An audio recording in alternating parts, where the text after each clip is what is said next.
야곱에게 딸이 한 명 있습니다. 물론 한 명으로 끝이라고 생각하진 않아요. 왜냐하면 보통 아들들의 이름은 기록이 되지만 딸들의 이름은 기록이 되지 않습니다. 근데 오늘 보면 디나라고 하는 한 딸의 이름이 거론이 됩니다. 거론이 되는 이유도 보면 이러합니다. 그가 세겜의 한 족장의 아들에게 강간을 당하는 그러한 사건이 일어나게 됩니다. 이 사건을 통해서 그의 오빠들은, 야곱의 아들들은 잔뜩 분노하게 되었고, 그리고 한 계책을 짜고 거짓으로 그 모든 사람들, 그 모든 부족들이 할례를 받게 하는 사건이 나타납니다. 그리고 그 할례를 받게 됨으로 말미암아 가장 아파하는 그 시점, 그때에 쳐들어가서 모든 남녀노소 할 것 없이 다 도륙하고 사륙하는 그러한 장면이 물론 이제 다음 장에 나타나게 됩니다. 여러분, 이 장면만 보고 있다 보면 이 하나님께서 이렇게 디나가 수치를 당하게 되고 이렇게 좋지 않게 당하니 그의 아들들을 통해서 그들을 징벌하시고 그들을 심판하셨구나라고 생각할 수도 있고, 때로 우리 마음속에 이러한 얘기를 들으면 이제 악인이 심판받는 내용들이잖아요. 때문에 한편으로는 이 마음이 참 통쾌하다라는 마음이 들기도 하고, 참 사이다 마시는 것처럼 속이 시원해진다라는 생각이 들기도 합니다. 반면에 여러분, 반대로 만약에 생각해 보십시오. 그럼에도 불구하고 사랑하고, 그럼에도 불구하고 용서하고, 그럼에도 불구하고 꼭 참고 있으면 뭘 먹었다고 얘기합니까? 고구마 한 100개는 먹은 것처럼 너무 답답하다라고 이야기하는 것이 우리들의 마음이고 우리들의 심정이지 않습니까? 맞습니다. 여러분, 이것이 사람의 본성이고 본능이라는 것입니다. 무엇이 옳고 무엇이 그르다를 따지기 이전에 우리 마음이 이미 무엇을 원하고 있는지를 여러분들 생각할 수 있어야 됩니다. 이 오빠들이라고 하죠. 이 아들들은 무엇을 생각하고 있었을까요? 자신의 여동생 누이가 그렇게 옳지 못한 일을 당하여서 돌아왔단 말이에요. 그런데 이 오빠들의 마음 속에는 오로지 한 가지 생각밖에 없었다라는 겁니다. 이 내 동생이 수치를 당하였고, 그리고 이 마음이 얼마나 상하였을까라는 것을 돌아보기보다는 우리 이 백성이, 우리 이 민족이, 우리 이스라엘이 수치를 당했다, 모욕을 당했다라고 이야기를 하는 거예요. 여러분, 여기에는 분명히 큰 차이가 있습니다. 다시 말하면 자신의 가족과 자신의 민족과 자신의 나라에 대한, 혹은 자신에 대한 어떠한 명예나 그리고 수치에 관한 것에 대해서는 매우 민감한 것처럼 보인다라는 거예요.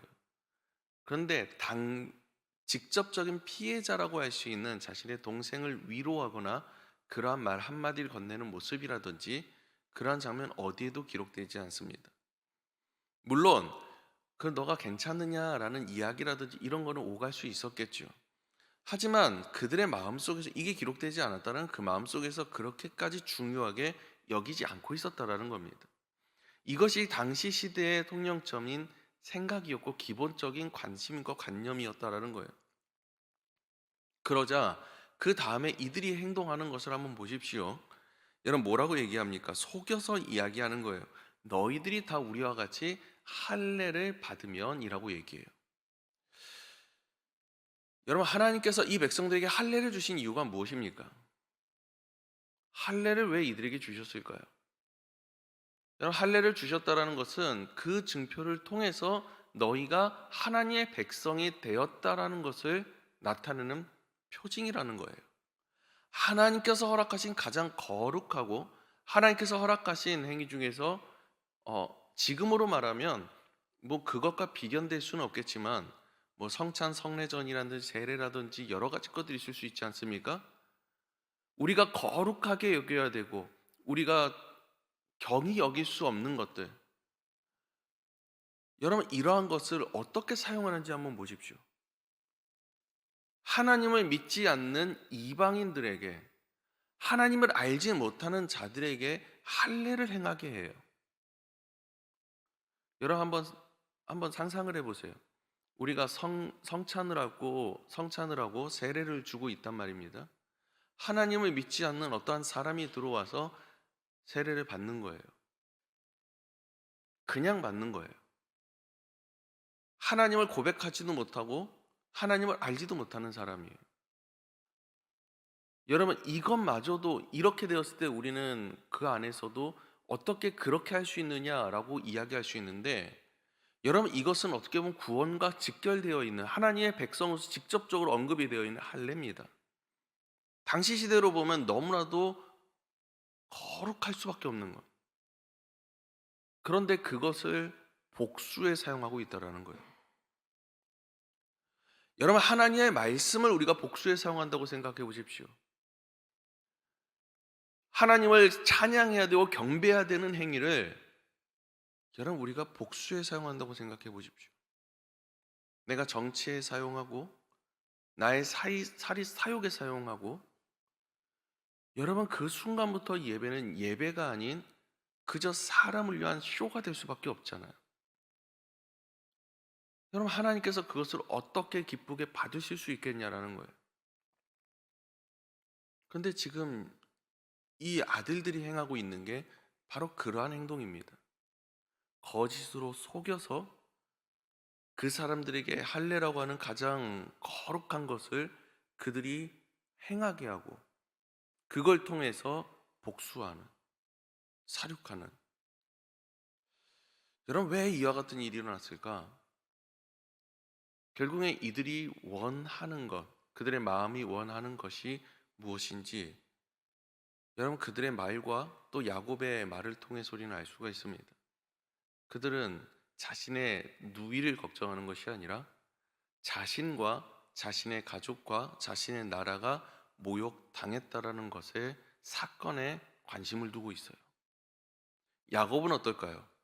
야곱은 그것을 통해서 근심하고, 또 이 이후에 나온 이야기지만 이 아들들이 다 노력함으로 말미암아서 이제 주변에 있는 수많은 부족들이 자신을 공격할까 두려움에 떨고 있어요.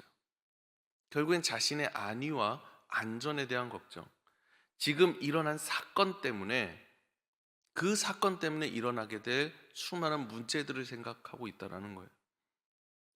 그 누구도 피해자를 생각하지 않아요.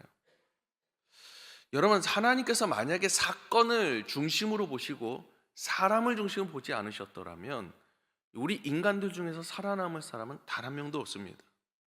이스라엘 백성들이 수많은 하나님 앞에 범죄를 행하였지만 그럼에도 불구하고 그들을 기다려주시고 끝까지 참고 인내하시고 예수 그리스도를 주신 이유는 하나님께서 이스라엘 백성이라는 민족뿐만이 아니라 한 사람 한 사람을 보셨기 때문이에요. 비록 그가 죄를 범하였고 비록 그가 죽을 죄 가운데 있을지라도 하나님께서는 그를 사랑하셨다라는 거예요. 사랑하는 여러분, 우리는 그 사랑을 받은 사람들입니다. 우리가 먼저 보아야 하는 것은 어떠한 사건이 아닙니다. 그가 무슨 짓을 했는지 그 죄를 밝히는 것이 아닙니다. 그에게 어떠한 복수와 그리고 통쾌함을 우리가 선사하는 것이 아니라는 것입니다. 우리가 가장 먼저 보아야 되는 것은 사람입니다. 내 눈을 통해서 보는 사람이 아니라 하나님께서 바라보시는 그 눈을 통해서 바라보는 그 사람의 영혼과 그 한 사람 그 자신이라는 거예요. 왜 우리에게 복음을 주셨습니까? 왜 우리에게 생명을 주셨습니까? 왜 오늘 우리에게 많은 사람들을 만나게 하십니까? 그 복음을 통해서 그 사람을 살리라는 거잖아요. 복음을 통해서 그 사람을 죽이라는 게 아니에요. 살리라는 거예요. 이런 간절히 나오기는, 때로는 이 마음속에 분노가 치밀어 오르기도 합니다. 때로 이 마음속에 답답함을 갖고 살아가기도 합니다. 여러분, 하지만 그 모든 것을 잠시 내려놓으십시오. 내려놓고 하나님 앞에 한번 기도 한번 해보십시오. 그 누구도 이 자리에서 기도하지 않았습니다. 이 말씀 가운데서 기도하는 장면이 나타나질 않아요. 그게 제일 안타까운 것 같아요. 하나님께 내 모든 건 내려놓고 하나님께 나에게 뭐라고 말씀하시는지 한번 기도해 보시기 원합니다. 나에게 말씀하시는 대로 여러분 행할 수 있기를 원해요. 나에게 사랑을 하신다면 사랑하십시오. 내가 더 섬기길 원하신다면 섬기십시오. 내가 더 손해보기를 원하시면 손해보십시오. 그게 하나님의 뜻 아니겠습니까? 그것을 통해서 한 생명을 살릴 수 있으면 그보다 하나님께서 기뻐하실 것이 무엇이겠냐라는 거예요. 여러분, 이 땅에 내가 기쁘게 살아갑니까? 내가 정말 충족히 누리게 살아갑니까? 내가 많은 것을 얻고 내가 이만큼 성공했다는 것을 과시하며 나타내게 살아갑니까? 아니잖아요. 우리는 하나님의 기쁨을 위해서, 하나님의 나라를 위해서, 하나님의 영광을 위해 살아가는 존재인 줄 믿습니다. 그렇다면 모든 순간 잠시 내 모든 감정과 내 모든 생각을 내려놓으십시오. 그리고 기도하시라는 거예요. 그 기도에 응답받는 대로 여러분 날마다 행할 수 있기를, 주의 복음을 도구로서 사용하되 생명의 도구로, 하나님께 나아갈 수 있는 통로의 도구로 사용할 수 있는 저와 여러분 될 수 있기를 간절히 소망합니다. 기도하겠습니다. 은혜로우신 하나님 아버지, 감사합니다. 우리에게 생명을 허락하시고 복음을 허락하심을 너무도 감사드립니다. 우리에게 말씀을 허락하시고 능력을 허락하심을 감사합니다. 주님, 이 모든 것을 통해서 나를 나타내고 드러내는 것도 아니며 또 한 영혼을 죽이고 때로는 억압하는 것이 아니라 오히려 살리며 때로는 그 생명 가운데 내 자신을 내려놓을 수 있는 귀한 은혜의 주의 백성 될 수 있도록 도와주시옵소서.